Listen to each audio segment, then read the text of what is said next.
नमस्कार साथियों टेट को लेके सुप्रीम कोर्ट में पुनर्विचार याचिका की सुनवाई होने वाली है। और साथियों यहाँ पर 101% तमाम टीचर्स को साथियों छूट मिलने वाली है।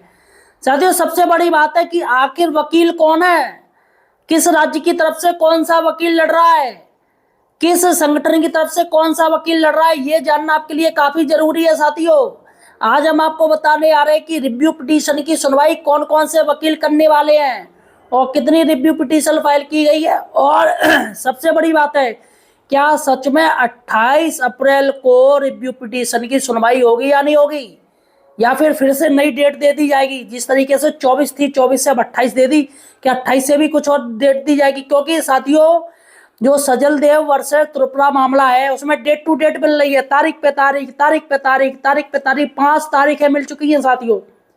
अब सबसे बड़ी बात है कि सुप्रीम कोर्ट ने माननीय दत्ता साहब ने 2 साल का समय दिया है, तो भैया आधा तो समय वैसे ही बीते जा रहा है। दोस्तों आज मैंने ब्लैक शर्ट पहनी है, ब्लैक कैप तो मैं लगा ही रहा हूँ। यहाँ पर मैं विरोध जता रहा हूँ टेट का। मैं पुराने शिक्षकों के साथ हूँ, इसलिए देखिएगा ब्लैक चीजें देखिएगा। ब्लैक ये है कैप, दाढ़ी भी ब्लैक है, शर्ट भी ब्लैक है, ये माइक भी ब्लैक है, ये भी ब्लैक है, और ये सारा जो लिख रहा हूँ वो भी ब्लैक है। तो साथियों यहाँ पर विरोध हो रहा है टेट का। साथियों सबसे बड़ी बात है, सही और सटीक जानकारी सिर्फ हमारे चैनल पे मिलती है। काफी सारे जो यूट्यूबर है वो हमारी कॉपी कर रहे हैं, हम जो न्यूज लाते हैं उसकी कटिंग अपने चैनल पे लगा रहे हैं। तो साथियों हमारे चैनल को ही आप सब्सक्राइब कीजिएगा, हमारे वीडियो देखिएगा। और फेमस वकील अभिषेक मनु सिंघवी ने दोस्तों बहुत बड़ी बात कह दी है, टेट को लेके बहुत बड़ी बात कह दी है। उन्होंने कह दी है कि शिक्षकों को 101% जीत मिलेगी। उनका दोस्तों मैं आर्टिकल आपको दिखाऊंगा। अभिषेक मनु सिंघवी जो कि कांग्रेस के नेता हैं और एक बहुत फेमस वकील भी है सुप्रीम कोर्ट के, राम नरेश जेठमलानी जो अब है नहीं है साथियों, वो तो लड़ नहीं रहे, तो बीजेपी के नेता थे जेठमलानी, उनके ही समकक्ष है साथियों ये। और कपिल सिब्बल जी को भी काफी टक्कर दे चुके अभिषेक मनु सिंघवी, वही दोस्तों केस लड़ रहे हैं, वो भी दोस्तों किसी संगठन की तरफ से लड़ रहे हैं। अब दोस्तों सबसे पहले चलते हम यहाँ पर मैं आपको बता दूं रिव्यू पिटीशन के बारे में क्या है क्या नहीं है, क्या सच में 28 तारीख को सुनवाई होगी या नहीं होगी, ये भी आप जान लीजिए। साथियों चैनल को सब्सक्राइब जरूर कीजिए। और साथियों एक रिक्वेस्ट करना चाहूंगा, अगर आप माने तो प्लीज इस वीडियो को हाइप जरूर कीजिए। देखिएगा यहाँ पर आप कमेंट करते हो, वहां पर एक स्टार आता है, स्टार और HYPE लिखा हुआ होता है, तो उसको हाइप कीजिएगा, मुझे स्टार दीजिएगा ज़्यादा से ज़्यादा। जी हाँ साथियों, और इस वीडियो को शेयर जरूर कीजिएगा, अपने तमाम जो साथी उनको ग्रुप पे शेयर कर दीजिए ताकि उनको भी सच्चाई पता चल सके। साथियों सपोर्ट कीजिए हमें, हम आपको सपोर्ट कर रहे हैं। तमाम साथियों लोग चाहते हैं कि भैया पुराने टीचर्स की नौकरी चली जाए, वो तो चाहते हैं, वो बैठे हुए हैं। अगर कुछ ऐसा, जैसे ही सुप्रीम कोर्ट ने आदेश दिया था ना 1 सितंबर को लागू है, उन्होंने तो मिठाइयाँ बांटी थी, पटाखे चलाए थे कि ये टीचर हटे हैं पुराने टीचर्स, लेकिन साथियों उनके मंसूबों को कामयाब नहीं होने दिया जाएगा, खुलकर विरोध किया जाएगा। देखिएगा साथियों सबसे बड़ी बात है 46 रिव्यू पिटीशन डाली गई है, 46 प्लस ही आप मान लीजिए कुछ है याचिकाएं जो अभी भी डिफेक्ट है, वो भी क्लियर हो जाएंगी, होने वाली हैं। तो 46 रिव्यू पिटीशन है, लगभग साथियों 150 वकील की फौज खड़ी रहेगी, 150 वकील रहेंगे। 150 वकील काफी हो गए साथियों। और सबसे बड़ी बात है कि पहले जो सुनवाई थी वो ओपन कोर्ट में होनी थी, लेकिन दोस्तों अब मोशन चेंबर में हियरिंग होगी। जी हाँ साथियों, सबसे बड़ी बात है कि सुप्रीम कोर्ट के जज साहब, क्योंकि हाई फाई केस है तो भैया वो लैब नहीं चलाना चाह रहे हैं। भैया कब क्या हो जाए, क्योंकि लैब का अर्थ है अगर सरकार या सुप्रीम कोर्ट या NCT के वकील जो भी कुछ धर रहे हैं, अपने तर्क धर रहे हैं, तो भैया लैब चलेगा तो सब देखेंगे, मीडिया देखेगी कि सरकार किसका साथ दे रही है, क्या कह रही है, और माननीय दत्ता साहब जी क्या कह रहे हैं, वो भी दोस्तों सब लोग देखेंगे। सबसे बड़ी बात है NCT का क्या पक्ष रहेगा, वो लैब चलेगा, सब देखेंगे मीडिया वाले। इसमें साथियों नफा नुकसान हो सकता है सरकार को, इसलिए साथियों सरकार की तरफ से अपील की गई थी माननीय जज साहब जी के पास में जाके, मतलब रिव्यू पिटीशन फाइल करी है, तो ये अपील की गई है कि इसकी जो सुनवाई है वो चेंबर में की जाए। तो चेंबर में सारे वकील जाएंगे, वहीं पर साथियों सुनवाई होगी, वहीं पर सरकारी वकील होंगे, NCT के वकील होंगे, वो जिरह करेंगे, और तमाम जो पिटिशनर है, रिव्यू पिटिशन के वकील है, वो जाएंगे मजरे करेंगे। ओपन कोर्ट में होता तो दोस्तों कुछ और ही होता, ओपन कोर्ट में पता चल जाता कौन शिक्षकों के साथ है और कौन विरोध में है। देखिएगा साथियों, मोशन चैम्बर हेयरिंग होगी, चैम्बर जज साहब के चैम्बर में होगा। अभी दोस्तों सबसे बड़ी बात है कि 28 तारीख को ही हियरिंग होगी।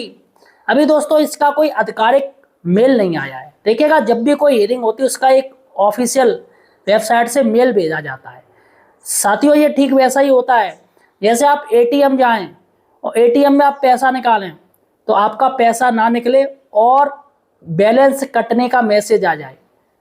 पैसा तो मिला ही नहीं लेकिन बैलेंस कटने का मैसेज आ गया।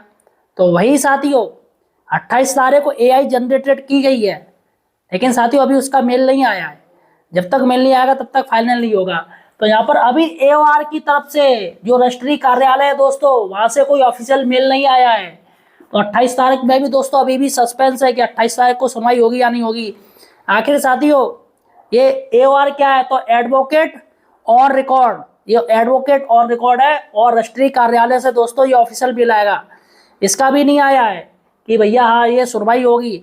हाँ लेकिन लिस्टिंग केस हुआ था, आपका केस लिस्टिंग हुआ था, उसकी दोस्तों मेल आ गया था, रजिस्ट्री कार्यालय से मेल आ गया था, एओआर की तरफ से दोस्तों डिक्लेरेशन हो गया था हाँ हमारे पास ये केस आ चुका है। तो एडवोकेट ऑन रिकॉर्ड है साथियों, उनके पास भी मिल जाएगा और उनसे कहा जाएगा कि आप आइएगा। अभी दोस्तों रजिस्ट्री कार्यालय ने मेल ही नहीं भेजा है, सिर्फ एक एआई जनरेटेड एक बस दिखा दिया है कि देखो अब आपकी डेट 28 तारीख लग गई है। लेकिन फिलहाल साथियों आगे भी प्रोसीजर होता है, सिर्फ दिखाने से कुछ नहीं होता है। सबसे बड़ी बात है दोस्तों कौन कौन से वकील किसने किए, देखिएगा TFI teacher federation of India ने किया है। सुभाष चंद्रन काफी एक्सपीरियंस वकील है साथियों, उनको किया गया है टीएफआई की तरफ से। अन्य भी वकील किए गए हैं लेकिन जो मेरे पास जो नाम आया है वो सुभाष चंद्रन का आया है। टीचर फेडरेशन ऑफ इंडिया की तरफ से वकील किए गए हैं, क्योंकि साथियों टीएफआई ने खुद से एक याचिका डाली है साथियों। जी हाँ, टीएफआई की तरफ से एक संयुक्त याचिका डाली गई है, लेकिन उत्तर प्रदेशी प्राथमिक शिक्षक संघ की तरफ से कोई याचिका नहीं डाली गई है। जो याचिका डाली है वो टीएफआई ने डाली है, उसके भी राष्ट्रीय अध्यक्ष दिनेश चंद्र शर्मा जी हैं और उत्तर प्रदेशी प्राथमिक शिक्षक संघ के भी प्रदेश अध्यक्ष है वो दिनेश चंद्र शर्मा है।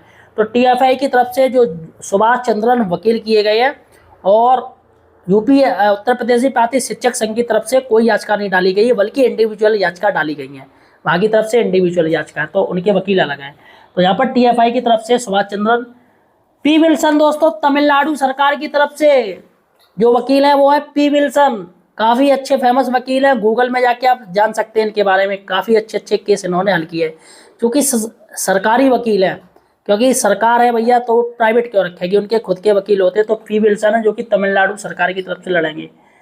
दूसरे दोस्तों रजत राजन, यूपी सरकार की तरफ से पुनर्विचार याचिका दाखिल की गई। तो रजत राजन है साथियों, और रजत राजन हाईकोर्ट में भी दोस्तों लॉयर हैं, ये हाईकोर्ट में जिरह करते हैं, हाईकोर्ट के वकील हैं। लेकिन दोस्तों सुप्रीम कोर्ट में भी ये लड़ाई लड़ते हैं। तो सरकार की तरफ से ये रजत राजन है साथियों। फिलहाल अभी तो यही मिले हैं, हो सकता है कि बाद में चेंज कर दिए जाए, अभी तो भाई टाइम है ना। तो अभी जो नाम है मैं वो बता रहा हूँ। 8वां दोस्तों विक्रम हेगड़े, ये है कर्नाटक की तरफ से। जितने भी हेगड़े हैं वो सारे के सारे काफ़ी एक्सपीरियंसदार होते हैं। जस्टिस हेगड़े भी हैं दोस्तों, सीजीआई जो रह चुके हैं, वो भी काफ़ी ब्रिलियंट इंसान हैं, बहुत माइंडेड हैं।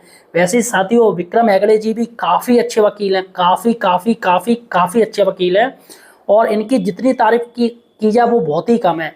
तो हेगड़े साहब से दोस्तों इनके संबंध अच्छे हैं, एक ही परिवार के साथियों। तो कर्नाटक के ये वकील हैं साथियों, ये कर्नाटक सरकार की तरफ से लड़ेंगे। अभिषेक मनु सिंघवी साथियों, ये वकील हैं साथियों, इन्होंने एक स्टेटमेंट भी दिया है। सबसे पहले इनका स्टेटमेंट मैं आपको दिखा दे रहा हूँ, अभिषेक मनु सिंघवी जी क्या कह रहे हैं। तो साथियों देखिएगा, सुप्रीम कोर्ट के वकील अभिषेक मनु सिंघवी का दावा है टेट के खिलाफ पुनर्विचार याचिका में शिक्षकों को मिलेगी जीत। साथियों ये न्यूज पेपर है नई दिल्ली का, और सिंघवी साहब कह रहे हैं कि टेट को अनिवार्य करना कानून और संविधान की भावना के खिलाफ है। लाखों शिक्षकों के भविष्य और नौकरी पर इसका प्रतिकूल असर पड़ा है और पुनर्विचार याचिका में शिक्षकों के पक्ष में मजबूत दलील दी गई हैं। तो यहाँ पर साथियों वो कह रहे हैं कि कोर्ट शिक्षकों के साथ न्याय करेगा और जीत शिक्षकों की होगी। यहाँ साथियों सिंघवी ने कहा कि लाखों शिक्षकों का भविष्य इस फैसले पर निर्भर करता है और न्यायालय निश्चित रूप से न्याय और निष्पक्षता के साथ निर्णय देगा। तो साथियों देखा आपने, अभिषेक मनु सिंघवी जी ने साफ साफ कह दिया है शिक्षकों को मिलेगी छूट। दोस्तों 10वें है वे हैं पूर्व अटॉर्नी जनरल मुकुल रोहतगी। मुकुल रोहतगी भी दोस्तों ये केस लड़ने के लिए तैयार हैं। फिलहाल साथियों हमारे पास ये क्लियर नहीं हो पाया है कि ये किस संगठन की तरफ से लड़ेंगे, लेकिन इतना तो है दोस्तों कि ये मुकुल रोहतगी दोस्तों तैयार हो चुके हैं। और जहाँ तक सुनने में आ रहा है कि जो सजल देव वर्षित त्रिपुरा मामला है वो दोस्तों यही देख रहे हैं दोनों, ये अभिषेक मनु सिंघवी भी देख रहे हैं और ये पूर्व general attorney general Mukul Rohatgi भी देख रहे हैं, ऐसा दोस्तों कहा गया है। फिलहाल इसका दोस्तों ऑफिशियल मेरे पास डाटा नहीं है, मैं पहले बता दे रहा हूँ, लेकिन ये है कि अभिषेक मनु सिंघवी से दोस्तों बात की गई, तमाम संगठनों ने बात की है, बाकायदा फोटो भी जारी किए गए थे। और पूर्व अटॉर्नी जनरल मुकुल रोहतगी से भी बात की गई है दोस्तों, तमाम फोटो जारी किए गए थे। फिलहाल साथियों जब याचिका शुरू होगी तभी पता चल सकेगा कौन कौन से वकील है, लेकिन साथियों जहाँ तक उम्मीद है ये भी वकील किए गए किसी संगठन की तरफ से। तो फिलहाल साथियों यहाँ पर आपका जीत होना बिल्कुल तय है। और आपका क्या कहना है मुझे कमेंट सेक्शन में बताइएगा। जो मुझे गाली दे रहे हैं, जो चाहते टीचर टेट दे, उनके लिए साथियों 2 शब्द जरूर लिखिएगा।